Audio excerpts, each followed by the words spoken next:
morning and welcome to Morning Movie News. Yesterday was a very good day for the Arrow shared universe, and one has to wonder if it was a good idea for Warner Brothers in DC to definitively decide that there would be no crossover between the Arrow shared universe and the cinematic universe they're currently building.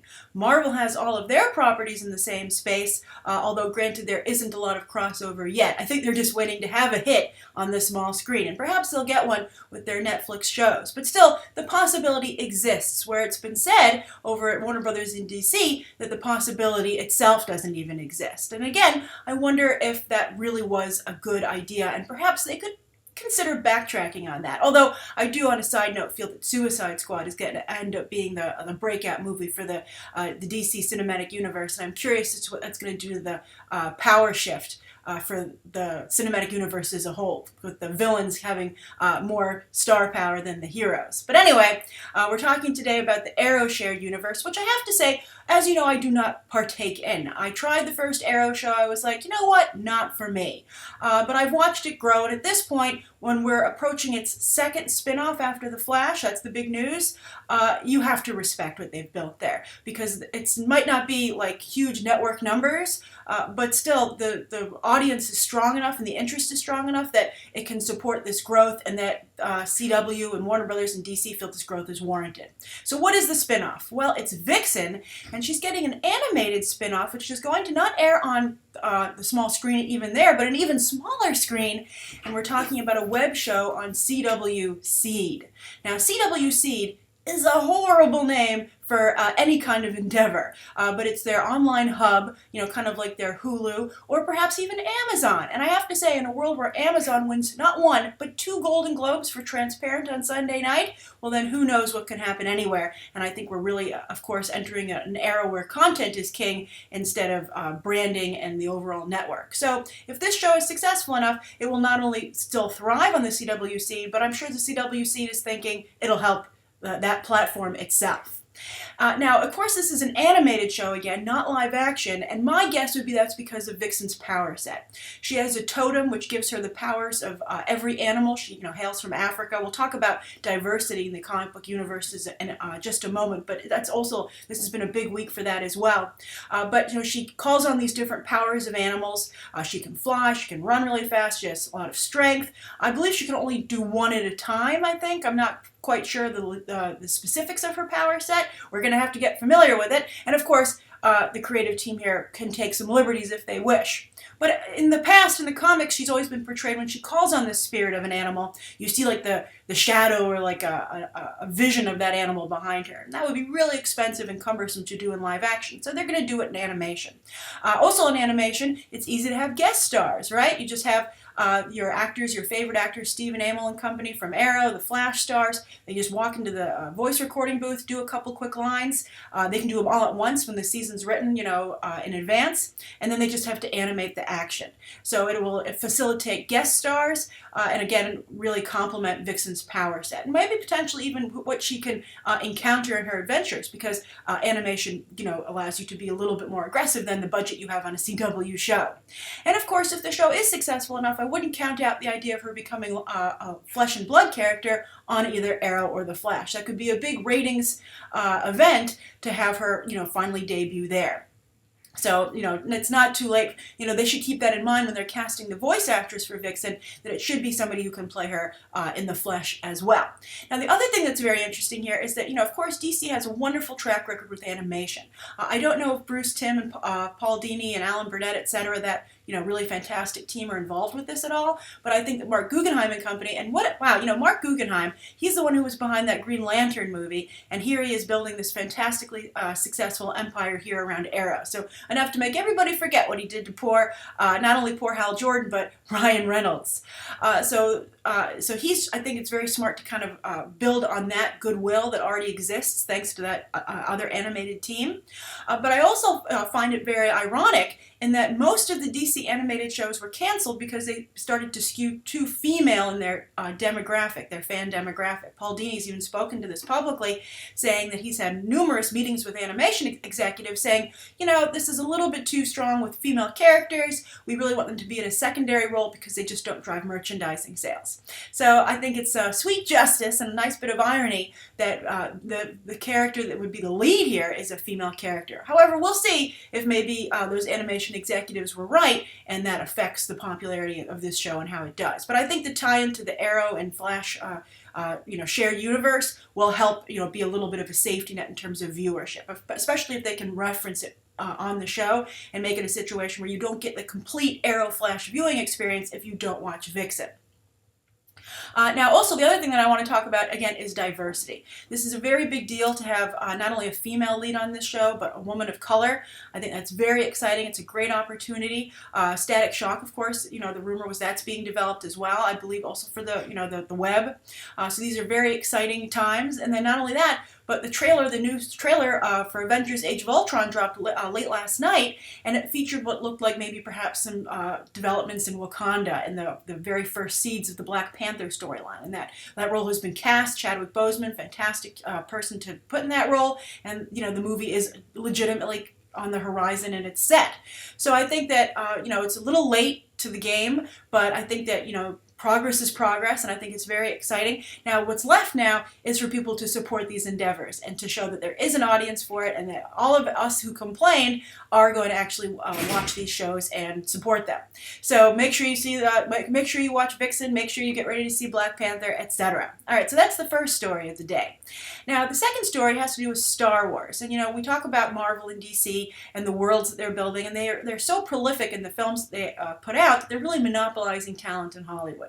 And now Star Wars is getting in there, and they have to grab up some talent too. And you're finding more and more situations where talent is shared. For instance, Legendary has to share Gareth Edwards, their Godzilla helmer, with Star Wars now, because there's just so many pieces on the board. And I still believe this is a great opportunity to find new talent, but I think that's being the case a little bit more behind the camera. I wish it was the case in front of the camera, but hey, Chadwick Boseman I think is a really unfortunately a fringe actor at this point, and this is going to be really helpful for his career. So I guess it's not the newest talent, but it's still a step again in the right direction. Progress is very, very slow, but again, we're moving forward. So Star Wars is working very hard to secure talent for their own films, because they're going to be incredibly prolific. They are also very aggressive in their slate. But it doesn't help when they keep losing some of their writers. That's where they seem to be having the biggest problem, which is good. I'm glad that they're taking the writing so seriously over at Star Wars. And I do feel that the team they're trying to put together over there hasn't gotten as much publicity as the team over at Marvel. I guess because these movies aren't out yet for Star Wars. But I think I wanted to just discuss the core team that's going on over there that's kind of leading the way. And I think that Disney's very smart to duplicate what Marvel has done in terms of leadership. And as we've said many times, we kind of wish that DC would do the same by getting their own Kevin Feige and perhaps even Joss Whedon. I think that's supposed to be David Goyer and Zack Snyder, but I think that anyone would tell you that's a pretty weak team. And we'll see if they prove themselves with Batman v Superman: Dawn of Justice. But anyway, who's running the Star Wars operation? Well, of course, there's Kathleen Kennedy. J.J. Abrams is heavily involved. Rian Johnson, he's going to be taking over the episode 8 and 9 after J.J. Abrams' episode 7. He's writing and directing. But then, Michael Arndt was supposed to write the first Star Wars episode 7. Didn't work out quite so well. Lawrence Kasdan, I think that's a fantastic development. He came in there and took over. He's also overseeing the properties as a whole. So you've got Lawrence Kasdan in the mix, who worked on the original Star Wars trilogy, so I think that's wonderful. But then also you've got Simon Kinberg, and this is a name that's floating around in the Star Wars community, at least behind the scenes, and isn't getting a lot of publicity. And I feel he should, because I think his contributions to X-Men also aren't getting enough attention, and I think it's finally time that we start recognizing Simon Kinberg's contributions to genre filmmaking. I think he did a fantastic job with the X-Men franchise. He's also been there, throughout the films, and I think that while Bryan Singer gets a lot of credit, I think Kinberg's done a very nice job. Now, some people might say, hey, well, there was that whole Brett Ratner debacle, and so I think the X-Men team is taking some hits, and they aren't quite as trusted. But I think considering what Kinberg was able to put out there with X-Men Days of Future Past, he deserves, I think, our respect. I interviewed him for that film. He's not only a really nice individual, but he really talked about how he did such a good job and worked so hard to, he didn't say he did such a good job, but he talked about how he worked very hard to outline all the different time travel, ins and outs, and to make sure not only that he got that right, but that he did a good job, giving each character enough a time. Now, of course, not every character can get enough development because there's only so many minutes in the movie, but I think he was as diverse as he possibly could be. And he's introduced some interesting ideas that are unique to the movie, and that's, of course, bringing, Mystique into the heads of mutantdom alongside Magneto and Professor X. I think that's a good decision, and I think it's interesting to make it a trio rather than a duo. So, and of course, when you have Jennifer Lawrence in that role, you want to plus it as much as possible. But I think he did a great job there with the time travel elements, etc. So I'm curious to see what he's going to contribute to Star Wars. And it looks like he's going to be contributing a lot.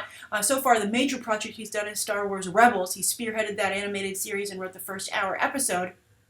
The first premiere, but now it looks like he's going to be heavily involved in the movies. And that's because they've lost another writer. So Michael Arndt, that was fine. He was the Toy Story writer, Toy Story 3 writer, but Lawrence Kasdan replaced him. But now Gary Whitta, who wrote Book of Eli, was supposed to be writing the spin-off that Gareth Edwards is going to be directing. But he dropped out or was fired, but it was very amicable, and that just shows that Whitta isn't an idiot because, you wouldn't want to burn that bridge. I mean, if it didn't work out, that's unfortunate, but, never say never. Perhaps he can go back. He doesn't want to ostracize himself not only from the Star Wars brand, but everyone who's associated with it. Because again, people are working now in multiple areas. So Gary Whitta is off, and I think that's a good idea because if someone said, do you want to see a movie from the team behind, Godzilla and Book of Eli, you'd be like, I sense a lot of problems. I sense a disturbance in the Force. So it looks like Simon Kinberg's going to have to come in there and take care of this script. And I think that's a great idea. So I'm curious to what you guys think of how Star Wars is developing, and also so quickly. Marvel had the luxury of time to build their universe, but because they're so dominant now and everybody wants to experience movies the way that Marvel presents them, you see both DC and now Star Wars trying to rush to this same situation, to the same level, instead of having the time to build it organically as Marvel did. And we'll see if it works. But what do you think of the team that's been assembled around Star Wars? Do you have as much faith in them as Feige and Whedon? And I also think James Gunn is being made actually a little bit of a part of this inner circle as well, which I think is a very interesting development. And what do you think of the Star Wars picks? And what do you think of this relation to DC? Do you think they should all follow suit? So that's the second story of the day. Now, another franchise that's being reworked is G.I. Joe. Yep, they want to make G.I. Joe 3, but John Chu, who took over the second film and was supposed to direct the third G.I. Joe, is not available. Why? Because he has to make Jem and the Holograms. And I think that says a lot about G.I. Joe as a franchise, that John Chu feels it's a better career move for him to make Jem and the Holograms, which, by the way, is a very low-budget, much smaller film. It's not like Jem and the Holograms is this big blockbuster picture. It could end up having blockbuster grosses. I wouldn't underestimate Jem and the Holograms. And also, John Chu comes from a dance background, so maybe he feels he's just more comfortable there. But I have to say, I saw G.I. Joe Retaliation on demand. I streamed it, and it wasn't a bad movie, actually. And it was fun. It had some great elements to it, and I think John Chu should give himself a little more credit. But he's gone. He's doing Jem and the Holograms. Interesting, because they're both Hasbro properties. They were both developed by the same brain trust, although Christy Marks helped with Jem, and she's not involved in that project, which is unfortunate, but that's a side note. But they're basically from the same brain trust of Marvel, actually, Marvel Entertainment at the time, Hasbro, and an advertising agency, which helped dream up G.I. Joe, and then Jem was their answer to that on the girl side. They want to make G.I. Joe 3, so they need a new director, and they actually wanted Martin Campbell, who helmed a number of the James Bond movies. He's actually Mr. James Bond, and he did my favorite Bond movie to date, Casino Royale, but that didn't pan out, unfortunately. Although I don't know if that's such a good idea, because I don't think that they should play up the fantasy elements of G.I. Joe. I'll get to that in a moment.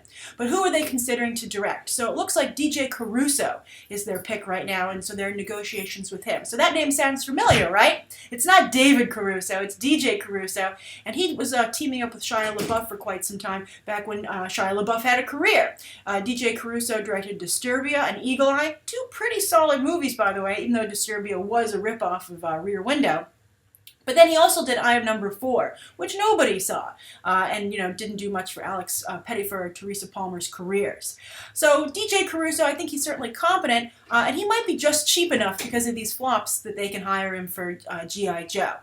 So he's in consideration, but he has to be approved by Dwayne Johnson, who is the only actor who is confirmed for the third film. So I think it's interesting. They really delayed G.I. Joe 3, G.I. Joe 2, so they could include more Channing Tatum, as you might recall, because he was coming off such a boffo year with 22 Jump Street and Magic Mike, 21 Jump Street at the time, but still wasn't a lot of Channing Tatum in the film, and I think Channing Tatum has moved on. I mean, he's making movies with Quentin Tarantino. He's a big star in Foxcatcher, which is an Oscar contender. I think Channing Tatum shouldn't look back, at least when it comes to G.I. Joe. So Dwayne Johnson now is heading this franchise. Dwayne Johnson, I was really kind of on board with him moving forward with his career, but I was so disappointed in his Hercules that it's kind of dampened my enthusiasm for him a little bit as an actor. But still, I do enjoy a good Dwayne Johnson movie, and I think he's good in the Fast and Furious movies. I don't know how he is as a lead. He might be better supporting. He was very good in Pain and Gain as well. But anyway, he's the big person they have there, pun intended. Although I would say Byung-Hun Lee should be a part of this. I really enjoyed his performance as Storm Shadow. I think he's really good. I think he brings a lot of international quality to the film. And he's of course in the new Terminator film, Terminator Genesis. So I think his I guess Hollywood footprint is only getting bigger, so I would hate to see him cut out of G.I. Joe 3. And I think he should be given the respect of a sit down with the director too. It's like The Mob. Who gets a sit down? I think it shouldn't just be The Rock. But anyway, what I was saying about fixing G.I. Joe. Well, I think that look at the really strong support there is for Lone Survivor last year and American Sniper this year. These are films, they don't get a lot of support from the awards community, unfortunately, and really not so much from the media. But there's a really strong audience out there that believes in these films and appreciates them, and they're very meaningful. And I thought both films were very meaningful. Now, of course, I don't want G.I. Joe to disrespect the actual sacrifices that real-life soldiers make, which are highlighted in both Lone Survivor and American Sniper. But if they could incorporate some of that kind of realism and acknowledgement of the heroism of soldiers, I think that would be something that could really buoy the G.I. Joe franchise and also give it a little more legitimacy instead of like this just piece of fluff or toy commercial, so to speak. I think to maybe ground it, still maintain some of the James Bond fantasy elements, but to really add the degree of realism and also to focus more on the military, the brotherhood, or brotherhood and sisterhood these days, but to focus on the relationships of the military, the way, never leave a man behind. I think these are qualities that are really commendable in the military, and it would be nice if G.I. Joe became something that the military could get behind. So those are the 3 stories of the day. Let's talk about the viewer question. This is from Demario0708. And Demario says, "Hey Grace, question. Which do you think is more important, a director making the movie they want to make, or making the movie audiences want? We've seen it work out both ways, with Superman Returns not being a great movie, I'll actually have a point to that in a moment, and Interstellar getting pretty good reviews. Which is more important to you personally and from a business standpoint? Thanks for all the awesome content you provide." Thank you for watching, Demario0708, and for asking such a great question. So there are a couple things to address here. First of all, Superman Returns I think was the movie that Bryan Singer wanted. I do not think it was the movie that audiences wanted. I think Bryan Singer was a Christopher Reeve, Richard Donner fanboy, and he wanted to continue that. And he was so married to continuing that original film that he cast an actor who looked like Christopher Reeve. He came up with a storyline that had to build off of those movies and explain Superman's absence.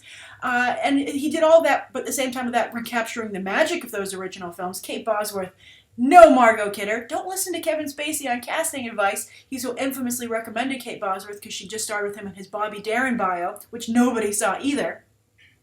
But Bryan Singer made the Superman movie that he wanted. And he didn't really make what audiences wanted to see at that point. And I think that's why Superman Returns did not succeed. And then I think Interstellar also failed because I think to some degree it was the movie that Christopher Nolan wanted to make.